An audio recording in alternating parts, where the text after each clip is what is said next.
satisfação que cumprimentamos os nossos amigos e irmãos do portal Escola Dominical com a gloriosa paz de nosso Senhor e Salvador Jesus Cristo. Estamos dando início a mais um apêndice ao trimestre. Os irmãos sabem que ao longo do trimestre, quando nós percebemos que pela exiguidade do espaço dado ao comentarista não é tratado algum assunto correlato ao trimestre, nós tomamos a liberdade de fazer estes apêndices para melhor poder estudar o tema que está sendo proposto no trimestre, dando um subsídio a mais para que o irmão comente assuntos correlatos ao trimestre, seja na própria aula da Escola Bíblica Dominical, seja em outra reunião de ensino da igreja. Neste trimestre, o segundo trimestre de 2014, nós estamos estudando os dons espirituais e ministeriais, servindo a Deus e aos homens com poder extraordinário.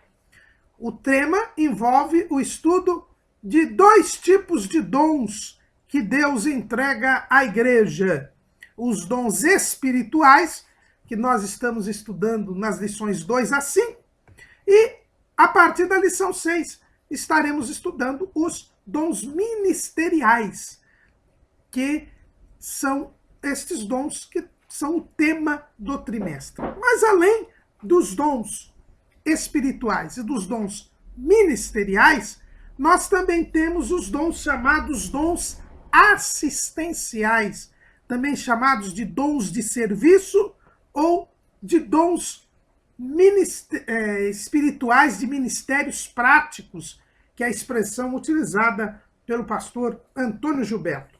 São os dons que se encontram na epístola que Paulo escreveu aos Romanos, no capítulo 12. Vamos fazer a leitura. Romanos, capítulo 12, versículos 6 em diante. Diz assim o apóstolo Paulo: de modo que, tendo diferentes dons, segundo a graça que nos é dada, se é profecia, seja ela segundo a medida da fé. Se é ministério, seja em ministrar. Se é ensinar, haja dedicação ao ensino. Ou o que exorta, use esse dom em exortar. O que reparte, faça-o com liberalidade. O que preside, com cuidado. O que exercita misericórdia, com alegria. Esses dons assistenciais não são objeto de uma lição específica neste trimestre que está dedicado aos dons espirituais e aos dons ministeriais. Por isso, nós estamos fazendo um apêndice para tratar destes dons assistenciais. Estes dons assistenciais, que são também chamados de dons de serviço ou dons espirituais de ministérios práticos. Irmãos, as relações que o apóstolo Paulo apresenta na Bíblia Sagrada de dons não são relações que se pretendem exaustivas e nem mesmo distintivas. Na verdade, o apóstolo Paulo, quando fala a respeito destes dons, está procurando ensinar a igreja. Normalmente, esses dons estão nas chamadas partes práticas das suas epístolas, onde ele fala a respeito do cotidiano, do dia a dia da vida cristã. Então não há aí uma tentativa dogmática de uma classificação assim estanque. E é preciso que nós investiguemos o contexto em que estas relações surgem.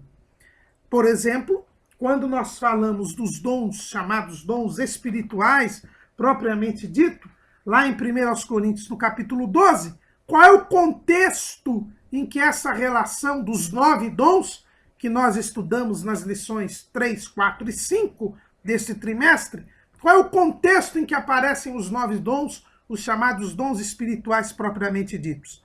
É o contexto do uso inadequado destes dons pela igreja de Corinto.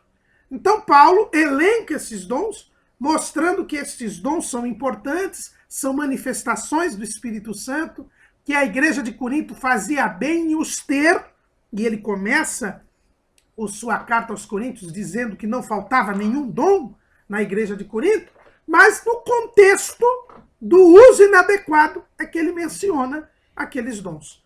E aí nós aprendemos qual é o propósito daqueles dons, como eles devem ser exercidos e que eles são inferiores ou visam o aumento do amor na igreja.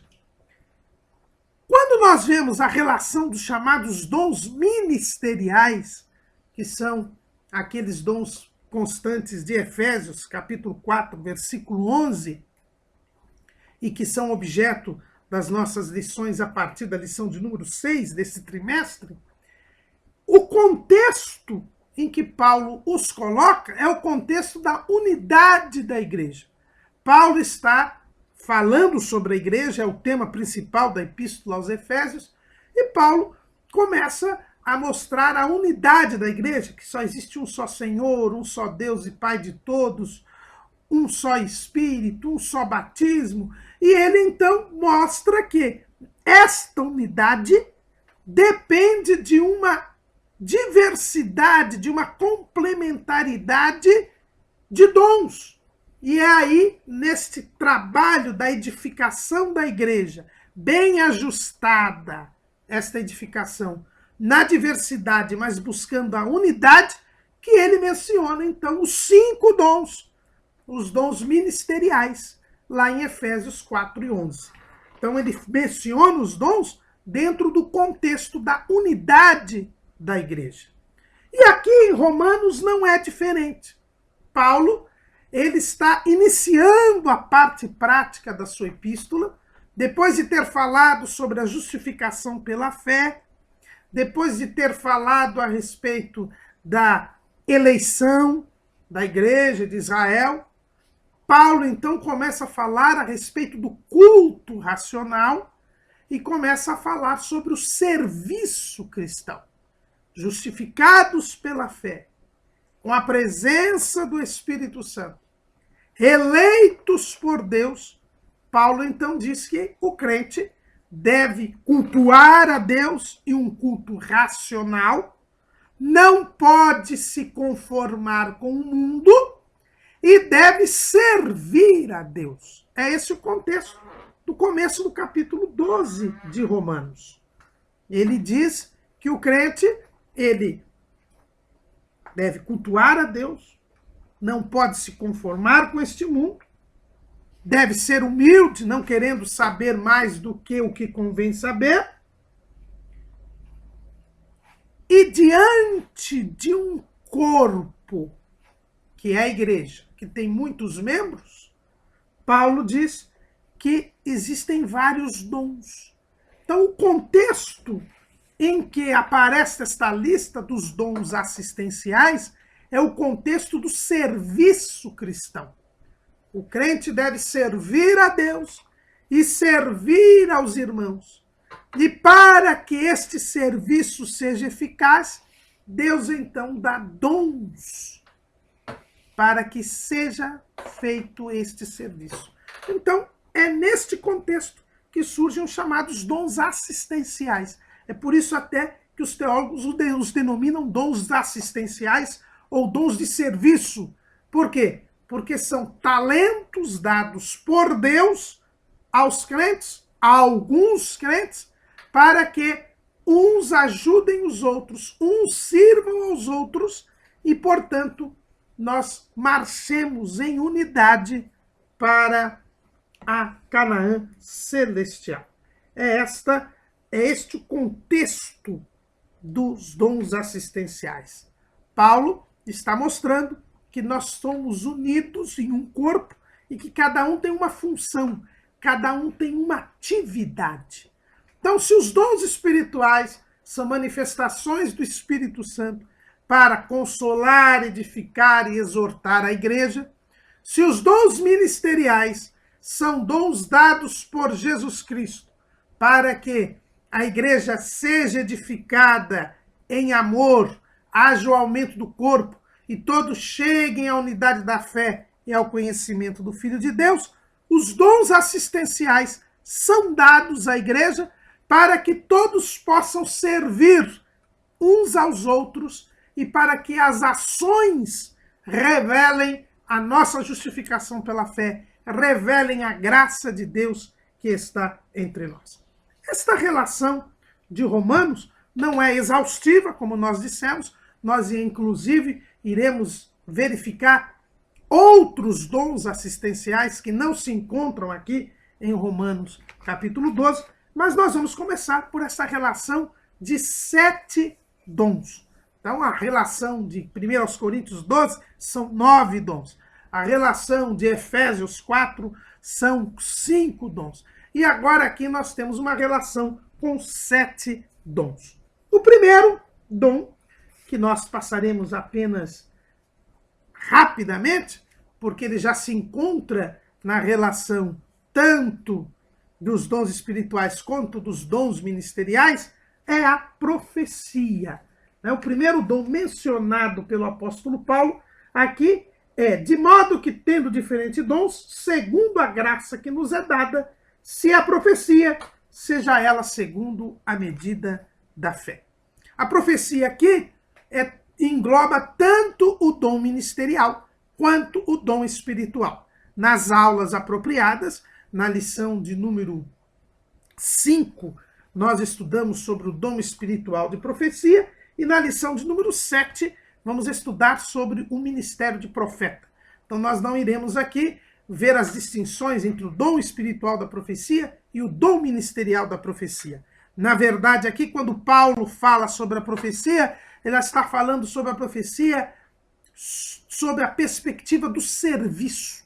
Enquanto uma atividade a ser exercida para o bem dos irmãos, seja através do ministério de profeta, seja através do dom espiritual da profecia, nós temos que ver, diz Paulo, que esta atividade profética deve ser segundo a medida da fé. E lembrando o que Paulo diz lá em Romanos 12:3, porque pela graça que me é dada, digo a cada um dentre vós que não saiba mais do que convém saber, mas que saiba com temperança, conforme a medida da fé que Deus repartiu a cada um. É importante que nós vejamos neste aspecto que Paulo diz que o dom é a medida da fé. É por isso que, apesar das pessoas não serem todos que recebem os dons, já começa daí, mas também os que têm os dons não os exercitam na mesma medida. Por quê? Porque dependem da fé como medida. E aí nós vemos muito bem o que diz o pastor Johnny César Fernandes da Rocha, que nós temos citado aqui, esse pastor e teólogo lá do estado de Rondônia, de Ouro Preto do Oeste, no seu brilhante estudo que ele deu na Escola Bíblica de Obreiros de Rondônia em 2013, e ele fala o que é a fé como medida. Ele diz que a fé como medida é um parâmetro divino para a concessão de dons espirituais. Jesus tinha o Espírito e dons de modo pleno, nós, porém, segundo a medida da nossa fé. Eis a razão porque uns recebem mais e outros menos. Se aumentar o reservatório, poderá receber mais. Se Deus conceder mais que a capacidade do depósito, vai sobrar, entornar e desperdiçar. Deus não faz isso. Quer mais dons, poder, aumente a medida da fé. Então a profecia ela é segundo a medida da fé. Então a atividade profética ela não é plena na igreja, e Paulo diz que ela está a serviço dos irmãos, mas segundo a medida da fé. A fé de quem? A fé do portador do dom. Então nem sempre a profecia alcançará todo o seu limite. Por quê? Porque enquanto serviço, ela é dada segundo a medida da fé. Este é o único aspecto que Paulo fala da atividade profética. E nós devemos ter sempre isto em mente. É segundo a medida da fé. Mas, em seguida, Paulo fala a respeito do dom de ministério. Ele diz assim, se é ministério, seja em ministrar. O que é o dom de ministério? A Bíblia de Estudo Pentecostal, ela diz que é a disposição, a capacidade e poder dados por Deus para alguém servir e prestar assistência prática aos membros e aos líderes da igreja, a fim de ajudá-los a cumprir as suas responsabilidades para com Deus. Eu costumo dizer que este dom de ministério é o dom de segundo. É ser o segundo. É ser o vice-superintendente da escola dominical. É ser o professor auxiliar da classe da escola dominical. É ser o co-pastor. É o dom de servir, de auxiliar, de estar junto a alguém. Isto por quê? Porque ninguém faz coisa alguma sozinho. No trimestre passado, nós estudamos uma lição em que nós vimos que a liderança de Moisés só foi possível porque ele estava cercado de auxiliares. Ninguém faz nada sozinho, nós sempre precisamos de alguém para ajudar. E esta disposição e esta capacidade para ajudar é um dom, diz o apóstolo Paulo. É o dom de ministério, é o dom de servir. E quem não serve para servir, não serve para viver, diz um famoso provérbio. Nós temos de estar dispostos a servir. Jesus, ele mesmo disse que ele veio para servir e não para ser servido. O dom de ajudar o outro, de auxiliar o outro, é um dom dado por Deus e nem na igreja.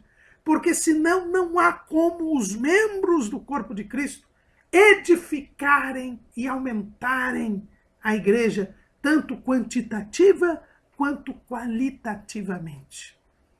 E o bom servidor, aquele que serve, certamente é um candidato à liderança. Porque todo líder começa servindo. Nenhum líder começa mandando. E se já começa mandando, não será um bom líder, é apenas um chefe. E nós temos um exemplo disso na Bíblia com Josué. Josué foi um servidor de Moisés durante muito tempo. E por ele servir a Moisés com denodo, com dedicação, era o servo de Moisés que melhor servia, por isso Deus o escolheu para suceder Moisés. Então, este dom de ministério é um dom importantíssimo na igreja. E é aquele que permite que os demais dons se efetivem e se realizem concretamente no corpo de Cristo. E Paulo, ele é bem claro. Se o seu dom é ministério, ministre. Ou seja, se você tem este dom de ajudar, que ajude. Porque nós estamos cheios de pessoas na igreja que se dispõem a ajudar. Mas na hora da ajuda, nada fazem, não comparecem. É o professor auxiliar da escola dominical que no dia que o professor titular falta, ele também não vem. Para que serve um professor auxiliar, se não para substituir o titular nos momentos em que ele não pode, que ele está impedido? Então nós temos muitas pessoas hoje que querem ter títulos, querem ter cargos, mas não ajudam. Mas Paulo diz, se o seu dom é o ministério, então auxilie, ajude, seja efetivamente alguém que esteja à disposição para ajudar. O terceiro dom mencionado pelo apóstolo Paulo nesta relação de Romanos 12 é o dom do ensino.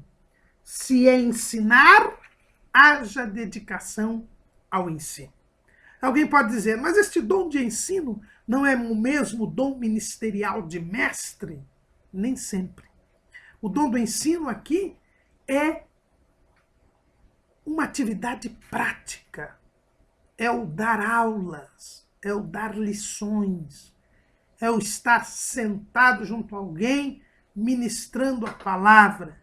Às vezes o mestre, ele não exerce essa atividade prática, nem sempre.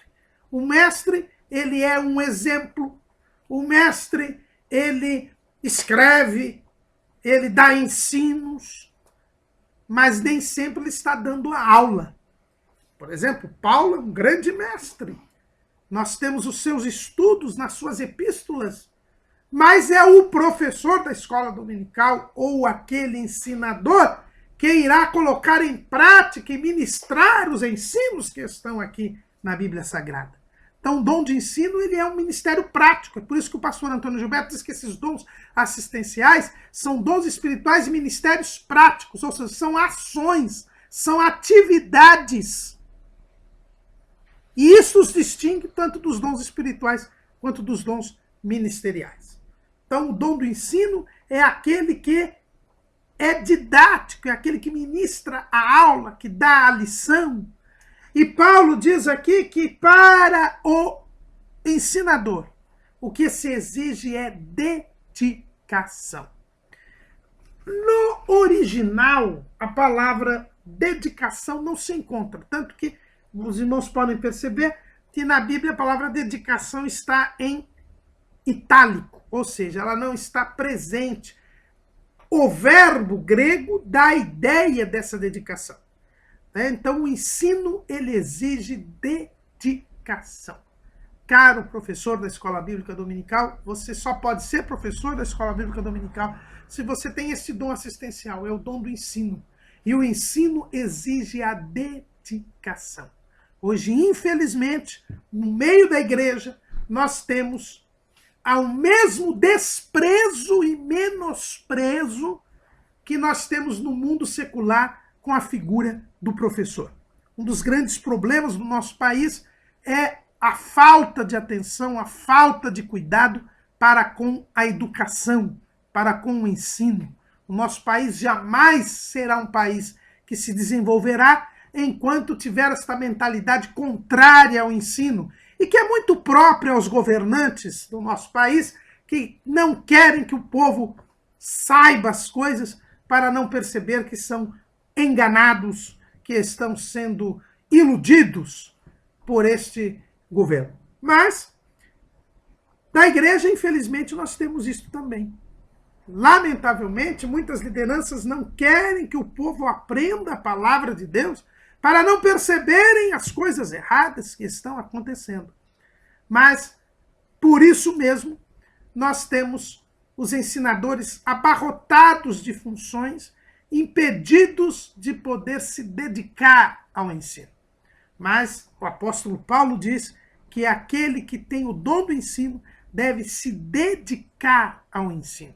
É por isso que nós defendemos sempre que os professores de escola bíblica dominical não devam ter outras funções na igreja, a fim de que possam se dedicar plenamente ao ensino, para que tragam um ensino de qualidade e proporcionem o crescimento espiritual e a santificação da igreja. Porque uma igreja só cresce se tiver base doutrinária, se tiver raízes que possam fazer com que a fé cresça e para que todos possam chegar à perfeição no dia do arrebatamento da igreja. O terceiro dom mencionado pelo apóstolo Paulo nesta relação em Romanos, capítulo 12, é o dom de exortação. Diz o apóstolo Paulo, ou que exorta, use esse dom em exortar. Exortar, irmãos, é dar ânimo, é animar, estimular, incentivar. Há um conceito completamente equivocado nos nossos dias de que exortar é açoitar. Que exortar é, como dizem muitos por aí, é apaucentar. Então, quando alguém diz, eu vou exortar, ele chicoteia a igreja, ele desabafa, ele às vezes até ofende a igreja, castiga a igreja. Isso não é exortar, irmãos. Isso é um desabafo, isso é uma atitude de vingança, muitas vezes de covardia, porque a Bíblia diz que nós devemos corrigir, sim, Não vamos passar para o outro extremo. O outro extremo é o cidadão que nunca corrige a igreja. É o pastor que nunca fala dos erros da igreja, que só fica passando a mão sobre a cabeça dos membros da igreja para que eles não vão para a igreja da outra esquina. Porque, principalmente nas grandes cidades hoje, cada esquina tem um bar e uma igreja. E às vezes, quando não tem bar, tem igreja. Mas a verdade é que exortar é estimular, é animar. Nós devemos corrigir, sim. É o papel do pastor a correção, como veremos na aula a respeito do ministério de pastor, e é uma sua obrigação, mas exortar não é isso. Exortar é dar ânimo, é estimular. E o ânimo, irmãos, é fundamental para o crescimento, para a vitória do cristão. Jesus, quando terminava suas últimas instruções, ele disse em João 16:33, tenho-vos dito isto para que em mim tenhais paz. No mundo tereis aflições, mas tende bom ânimo. Eu venci o mundo. O bom ânimo, o ânimo do cristão, é absolutamente indispensável para que ele possa prosseguir a sua jornada, para que ele possa vencer, assim como o Senhor Jesus venceu. Então, este dom, ele é fundamental. É preciso que o mundo não desanime o crente. É preciso que o crente possa superar os obstáculos e as dificuldades que sempre existem. E é por isso que o cristão deve ser ajudado. Por quem? Por aquele que tem o dom de exortar. Por aquele que tem o dom de animar, de dar ânimo, de estimular, de incentivar, de mostrar as realidades espirituais, de mostrar o poder de Deus, de mostrar que a nossa fé pode superar todos os obstáculos, de mostrar que nós devemos confiar em Deus. E o apóstolo Paulo diz que quem tem este dom deve sempre exercê-lo, deve sempre estar pronto a ser usado por Deus para animar e incentivar os crentes.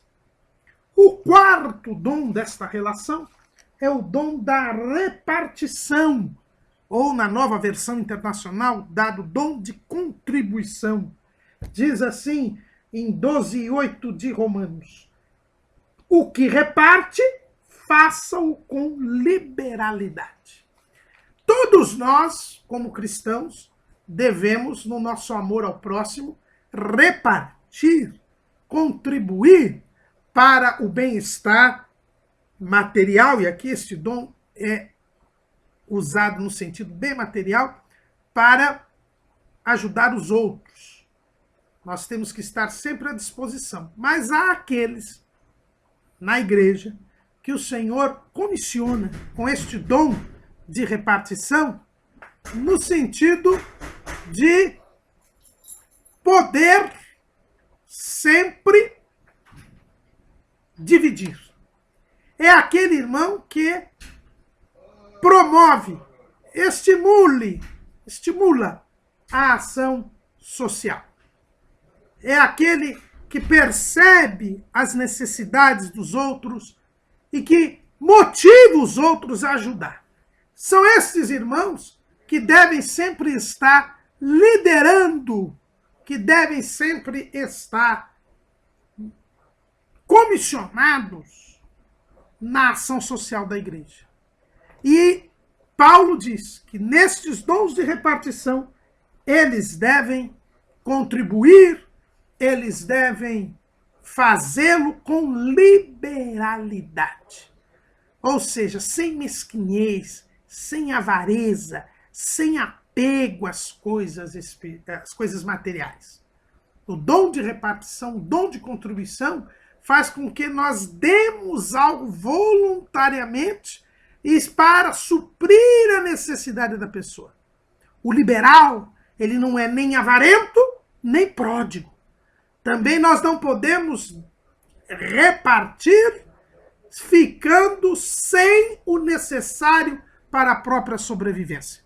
Isto não é possível. Nós temos que repartir com liberalidade.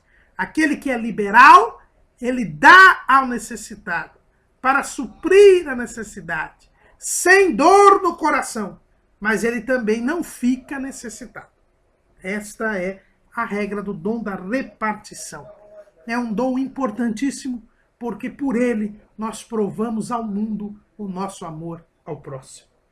Mas o próximo dom, o sexto dom, é o dom da presidência. Esse todos gostam, né? É o dom da liderança, é o dom de estar à frente. O apóstolo Paulo diz assim: o que preside com cuidado. O dom da presidência. Presidir, a palavra presidir quer dizer estar à frente, estar adiante de alguém. É isto que quer dizer presidir, é estar à frente. Deus estabelece o governo na igreja. Existem lideranças na igreja. E ele coloca alguém para estar à frente. Sempre teremos alguém à frente. Não existe uma igreja anarquista, uma igreja anárquica, uma igreja sem governo, uma igreja sem liderança. Nós somos uma comunidade, nós não podemos nos fazer servos dos homens, como diz o apóstolo Paulo, mas Deus coloca à frente do povo alguém. Alguém que está à frente, alguém que está adiante. E a este que está à frente, é interessante a expressão que Paulo usa. Ele diz que é o que preside, é aquele que está à frente. E é importante, irmãos, que o presidente é aquele que está à frente, mas não é o dono. E essa expressão presidente, nos dias de Paulo, era uma expressão muito apropriada. Nós vemos, por exemplo, que Pôncio Pilatos era o presidente da Judéia. Ou seja, era alguém que estava sendo posto pelo imperador para governar uma região do império e que devia satisfações ao imperador. O imperador romano, César, ele era considerado divino, ele era considerado o dono do império. O presidente era apenas alguém que estava ali, posto para ficar à frente do governo romano naquela região, mas que deveria prestar contas ao imperador.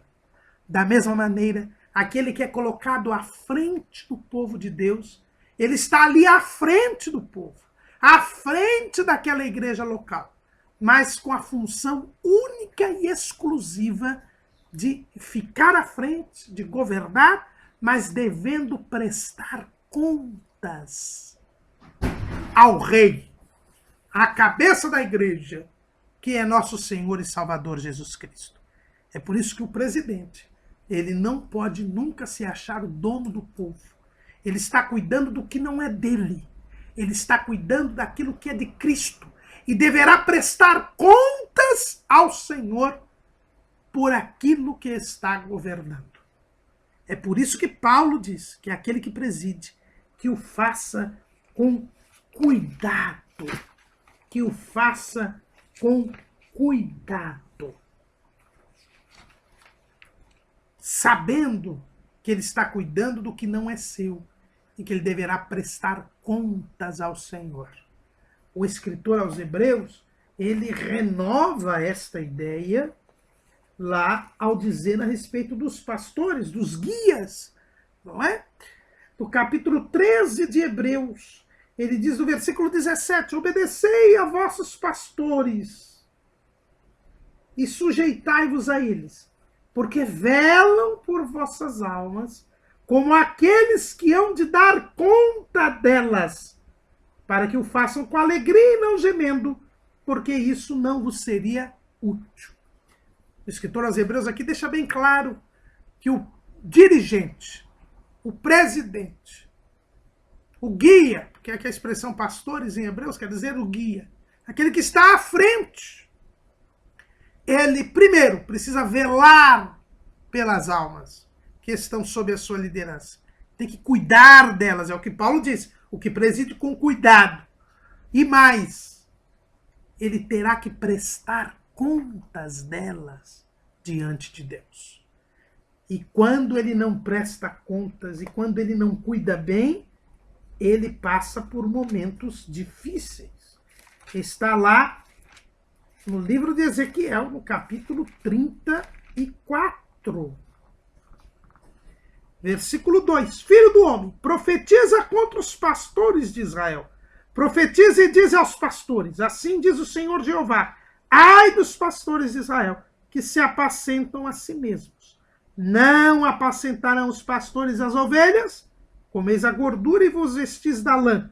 Degolais o cevado, mas não apacentais as ovelhas. A fraca não fortalecestes, e a doente não curastes, e a quebrada não ligastes, e a desgarrada não tornastes a trazer, e a perdida não buscastes, mas dominais sobre elas com rigor e dureza. Mas, irmão Caramuru, este dom assistencial da presidência não seria o mesmo dom ministerial de pastor? Não. Porque você pode ser um pastor e não presidir. Ah, só o pastor presidente? Não, não é questão de organização nem de título. Nós estamos falando aqui daquele que está à frente. Aquele que é o líder. Este tem o dom da presidência. É o dirigente da igreja local. Agora, existe também o pastor, que é auxiliar. Ele é pastor, porque ele apacenta o rebanho. Ele aconselha, ele cuida, mas ele não tem o encargo da liderança maior. O dom da presidência é aquele que dirige, é aquele que está à frente do povo. Nem sempre o presidente é o pastor. Nem sempre o pastor é o presidente. Então aqui, como nós estamos falando das atividades práticas, existe aquele pastor que é ainda, além de ser pastor, é o dirigente. É este que tem o dom assistencial da presidência. O sétimo e último dom desta relação de Romanos, capítulo 12, é o dom da misericórdia. Diz o apóstolo Paulo, o que exercita misericórdia com alegria. O que é o dom da misericórdia? É o dom de transformar em ações, em atitudes concretas, o bem que desejamos a alguém.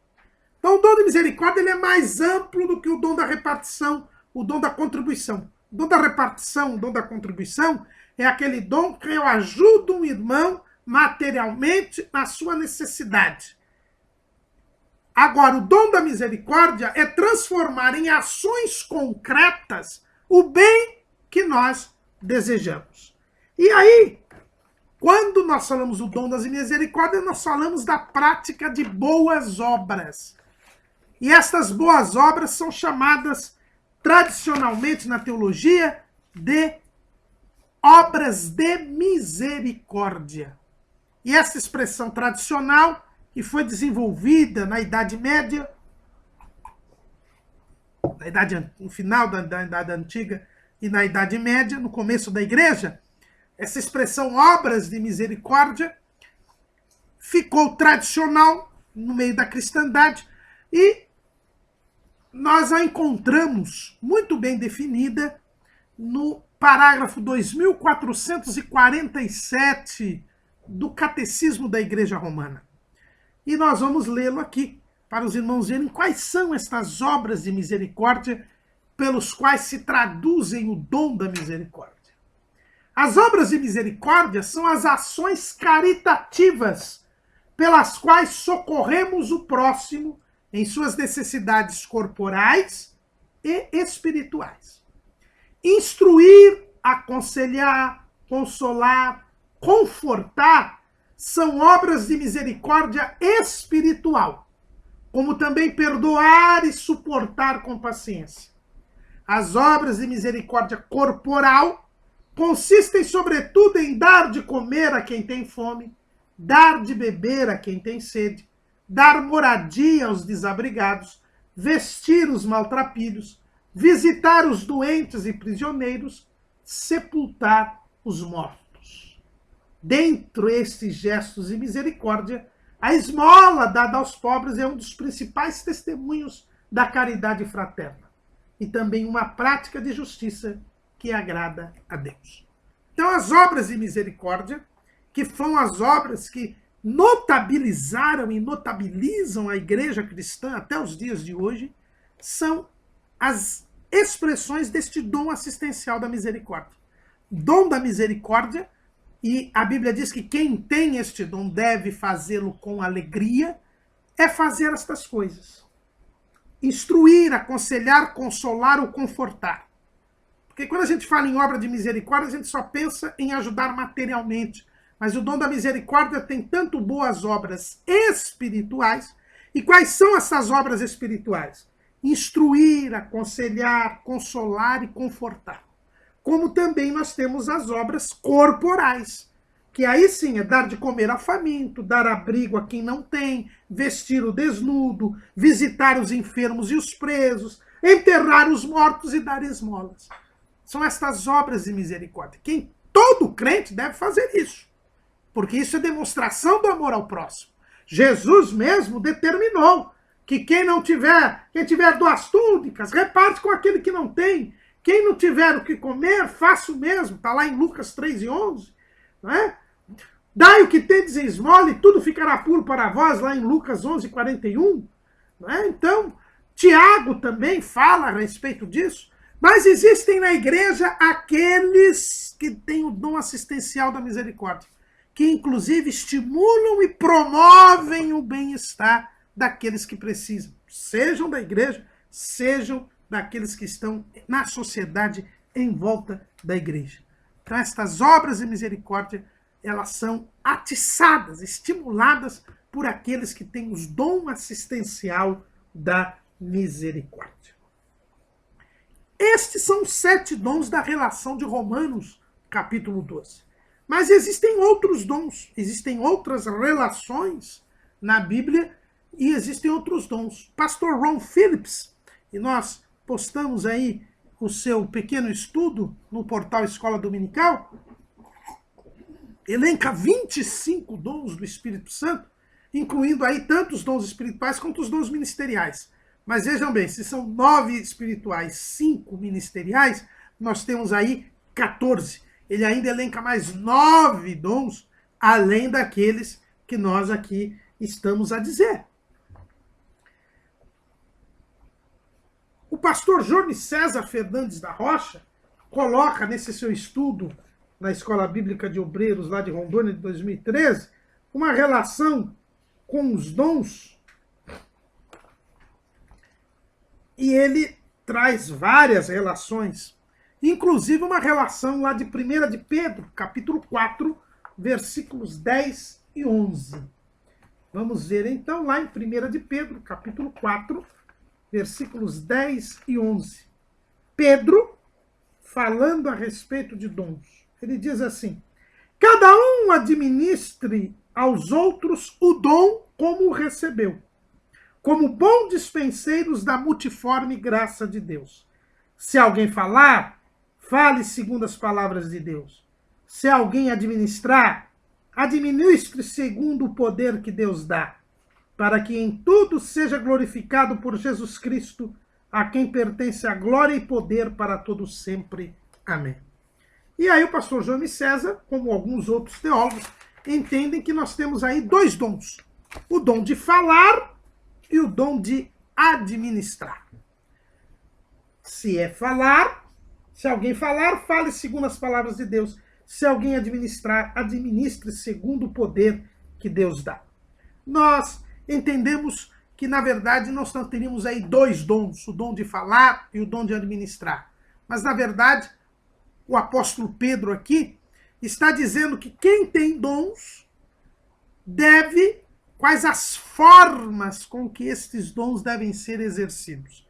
Então, se o dom é de fala, é um dom de profecia, é um dom de variedade de línguas, é um dom de interpretação das línguas, é um ministério de profeta, enfim, se o dom se manifesta pelo falar, ele deve falar segundo as palavras de Deus, ou seja, ele deve ser fiel, ele deve apenas reproduzir a mensagem que Deus está trazendo para o povo, não deve inventar, não deve distorcer. É isso que está dizendo, que existem dons que se manifestam pela fala, como o dom de ensino, como o ministério de mestre, como o dom de profecia, o dom de variedade de línguas, o dom de interpretação das línguas. Então, este dom de falar aqui não é um dom, é apenas uma forma do dom se manifestar. Mas existe uma outra forma, diz o apóstolo Pedro, que é a administração.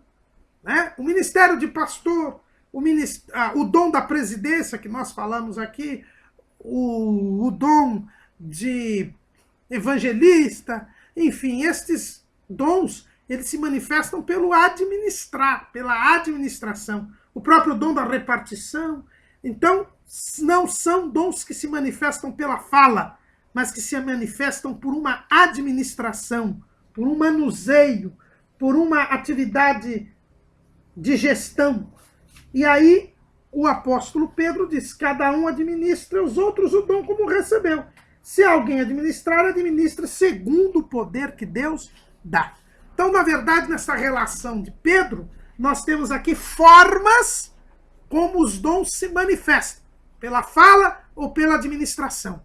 E Pedro diz que, tanto na fala quanto na administração, nós devemos ter cuidado, fidelidade, administrando segundo o poder que Deus dá e falando segundo a palavra de Deus.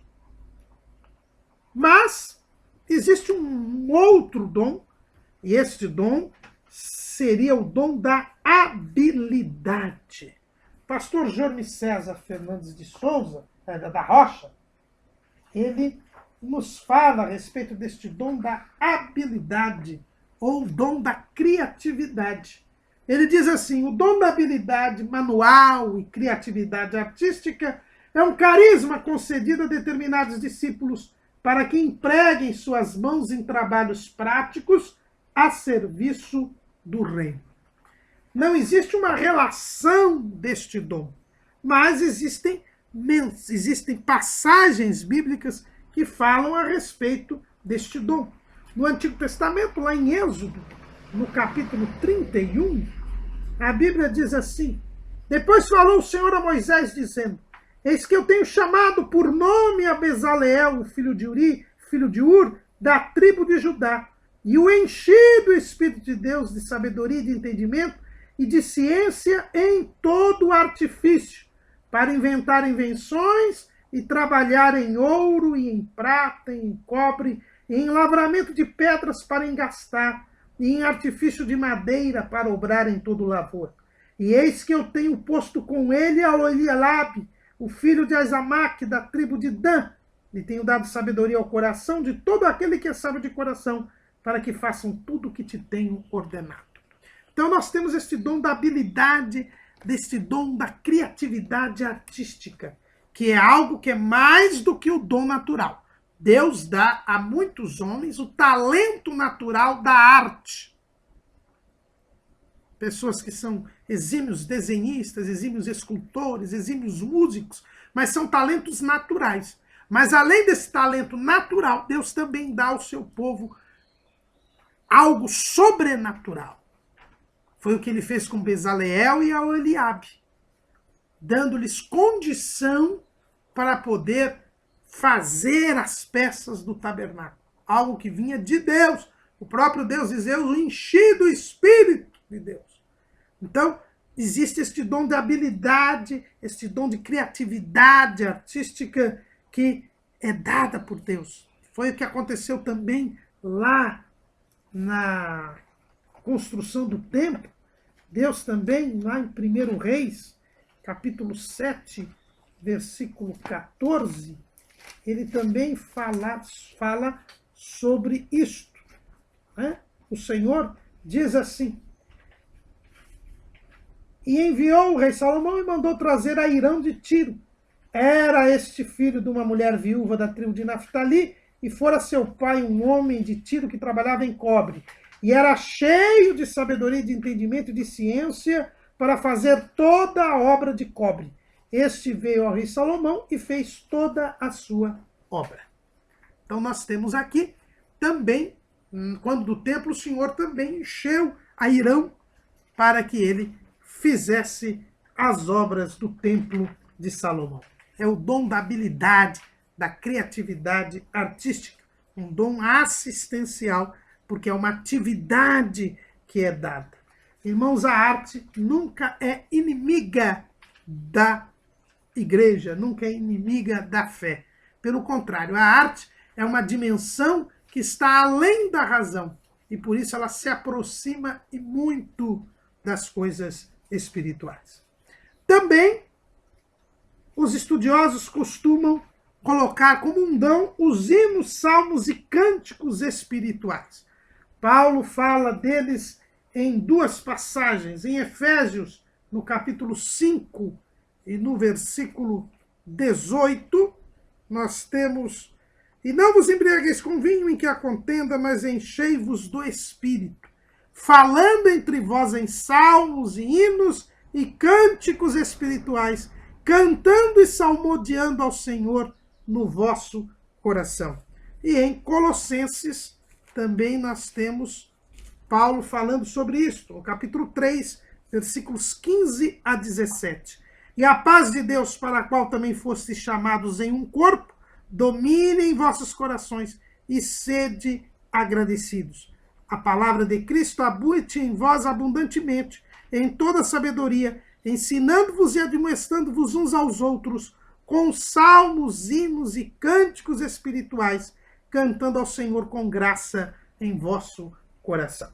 Aqui nós não temos, e alguns dizem, é o dom da música. Não, o dom da música nós temos também é o dom da habilidade, da criatividade artística, que a música é uma arte. Então nós também temos aí este dom da habilidade e da criatividade artística. Existem pessoas que recebem de Deus não só um talento natural para a música, mas também para compor hinos e executar hinos, dados por Deus este dom. Esse que nós estamos falando agora, dos hinos, cânticos espirituais, são manifestações sobrenaturais do Espírito Santo, que trazem cânticos que vêm diretamente do Espírito Santo. É por isso que alguns não consideram isso como um dom, mas como uma forma da manifestação do dom de línguas estranhas. A pessoa não só pode falar em línguas estranhas, mas pode também cantar em línguas estranhas. É algo que tem rareado, desaparecido dos nossos cultos, das nossas igrejas. Mas não foi assim. Não é? Se você for ver lá na história das Assembleias de Deus, se você for pegar o livro do missionário Gunnar Wingren, o diário dele, que foi compilado pelo seu filho, o também missionário Ivar Wingren, o irmão verá ali que a segunda pessoa batizada com o Espírito Santo no Brasil, que foi a irmã Nazaré, ela, ao ser batizada com o Espírito Santo, ela também cantou hinos espirituais. A primeira irmã que foi batizada com o Espírito Santo foi a irmã Celina Albuquerque. E a irmã Nazaré, ali em Belém do Pará, ela presenciou o batismo com o Espírito Santo da irmã Celina. 2 dias depois, a irmã Nazaré, juntamente com outros irmãos, foi buscar o batismo com o Espírito Santo, e ela, além de ser batizada com o Espírito Santo, ela também passou a cantar hinos espirituais. E foi esta manifestação que convenceu os irmãos de que o batismo com o Espírito Santo era uma realidade, que o batismo com o Espírito Santo era para os nossos dias. E foi ali, então, que aqueles irmãos começaram a buscar o batismo com o Espírito Santo, e o que promoveu a reação do pastor batista ali de Belém do Pará, expulsando aqueles irmãos que acabaram por organizar o que viria a ser as Assembleias de Deus. Então, os cânticos espirituais, eles são cânticos que vêm. Por isso que muitos entendem que não seja nem um dom assistencial, mas uma das formas de manifestação do dom de línguas. Além destes dons, que nós estamos aqui, temos mais 2 dons que nós vamos mencionar aqui para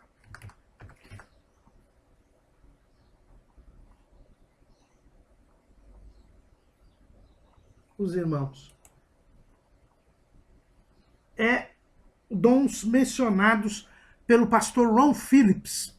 Ele menciona outros dons, mas nós entendemos que dons mesmo sejam esses 2. O primeiro é o dom da disposição para enfrentar o martírio, que se encontra ali em 1 Coríntios, capítulo 13, versículo 3. Realmente, irmãos, vamos ler aqui do versículo 1 ao versículo 3, para os irmãos verem que nós entendemos que o pastor Ron Phillips, que é um pastor lá do Tennessee, lá nos Estados Unidos, ele tem razão em dizer que se trata de um dom. Quando Paulo fala dos dons espirituais, no capítulo 12, depois no capítulo 13 ele vai mostrar que o amor está acima dos dons espirituais, porque os dons espirituais devem visar o aumento do amor, a intensificação do amor. E o que diz Paulo, então, para mostrar que o amor é superior aos dons espirituais? Vejamos bem o texto. Ainda que eu falasse as línguas dos homens e dos anjos, e não tivesse caridade, que é o amor, seria como metal que soa ou como sino que tine. Então o que ele está dizendo aqui? Que o amor é mais importante que o dom de línguas. Porque ele diz, ainda que eu falasse as línguas dos anjos e dos homens, ele está mencionando o dom de variedade de línguas. Aí ele diz assim, e ainda que tivesse o dom de profecia, então ele está falando do dom de profecia, e conhecesse todos os mistérios e toda a ciência, ele está falando aqui do dom da palavra da ciência, da palavra do conhecimento, e não tivesse, e ainda que tivesse toda a fé, de maneira tal que transportasse os montes. Ele está falando aqui do dom da fé. Então os irmãos percebem que ele fala de um dom espiritual e diz que se não tiver amor, o amor de nada valerá. Porque o amor é superior aos dons espirituais. E aí então ele diz assim, e ainda que distribuísse toda a minha fortuna para sustento dos pobres. Ele fala aqui do dom assistencial de contribuição, de repartição. Ou até mesmo do dom da misericórdia. E ainda que entregasse o meu corpo para ser queimado e não tivesse caridade, nada disso me aproveitaria. Então aqui esse entregar o corpo para ser queimado é a disposição de dar a própria vida pela fé, pelo amor a Deus, para a glória do nome do Senhor, como costumam dizer os judeus, para a santificação do nome do Senhor. Então aqui nós temos esse dom da disposição para enfrentar o martírio. E tem sentido o pastor Ron Phillips, por quê? Porque Paulo está mencionando os dons e dizendo que se não tiver amor, nada vale. E ele menciona essa disposição para entregar o seu corpo para ser queimado. É a disposição para o martírio. E o que é o martírio? Vamos lá novamente ao Catecismo da Igreja Romana, que tem uma bíblica definição de martírio.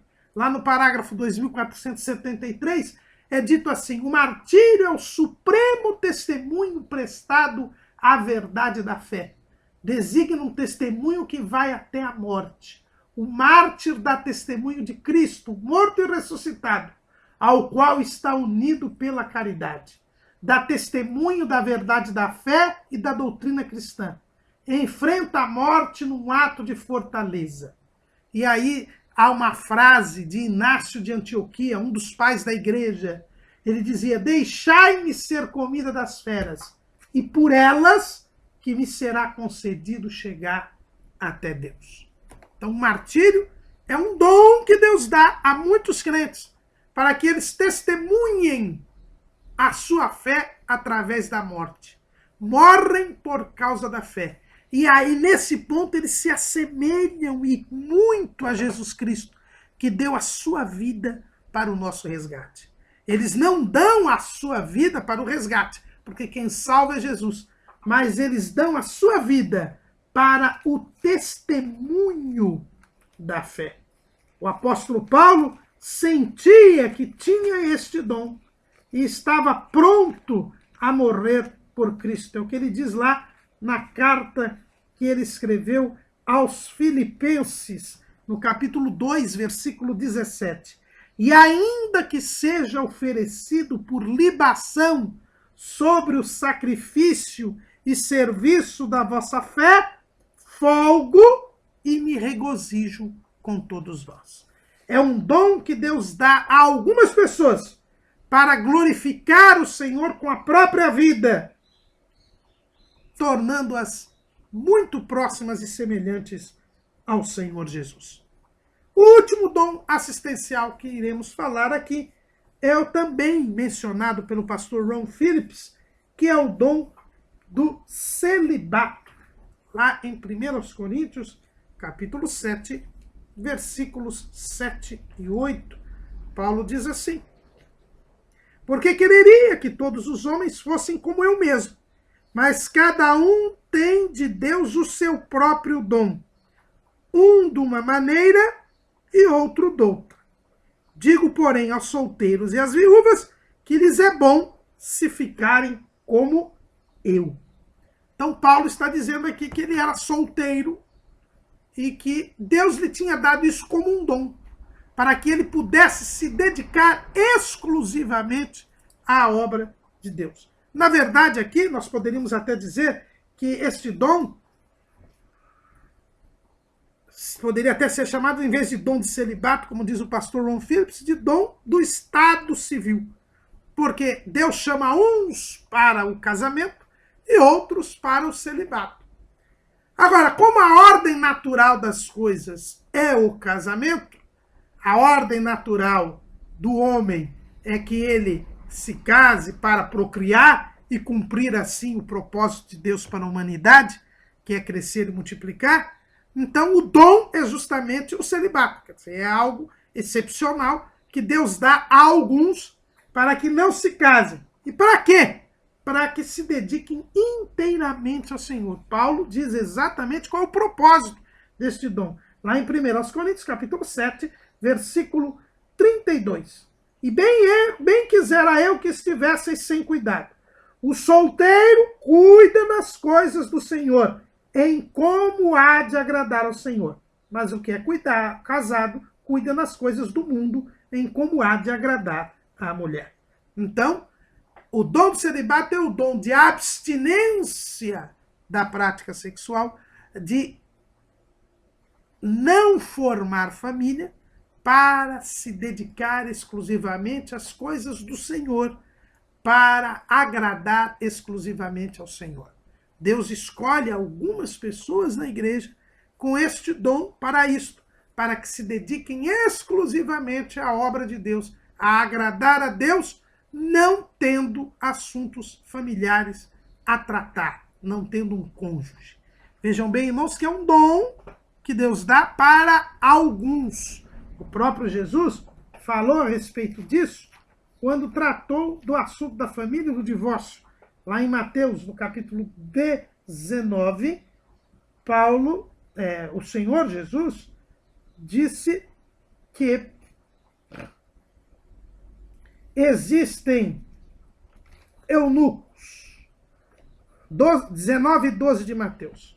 Porque há eunucos que assim nasceram do ventre da mãe, e há eunucos que foram castrados pelos homens, e há eunucos que se castraram a si mesmos por causa do reino dos céus.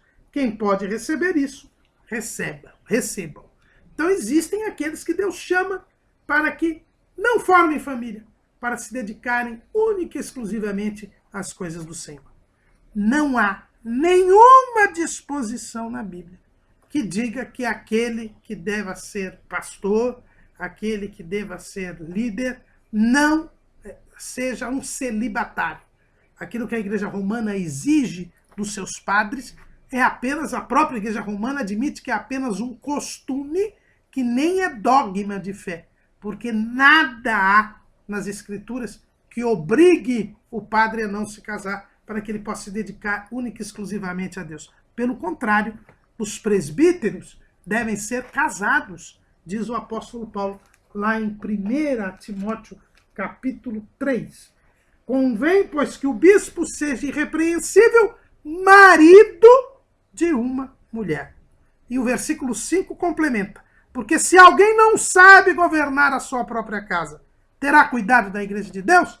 Então o costume existente na igreja romana é antibíblico, é o contrário da Bíblia. O pastor deve ser casado. Convém que ele seja casado. Por quê? Porque se ele não sabe governar a sua própria casa, como poderá governar a casa do Senhor? Mas isto não impede que Deus chame alguns para que sejam celibatários, como chamou o apóstolo Paulo, como chamou ao profeta Jeremias. Eram estes, pois, os dons assistenciais, que não foram tratados numa lição específica do nosso trimestre, mas que neste apêndice nós esperamos ter podido fazer com que os irmãos tenham pelo menos uma noção da existência de todos estes dons.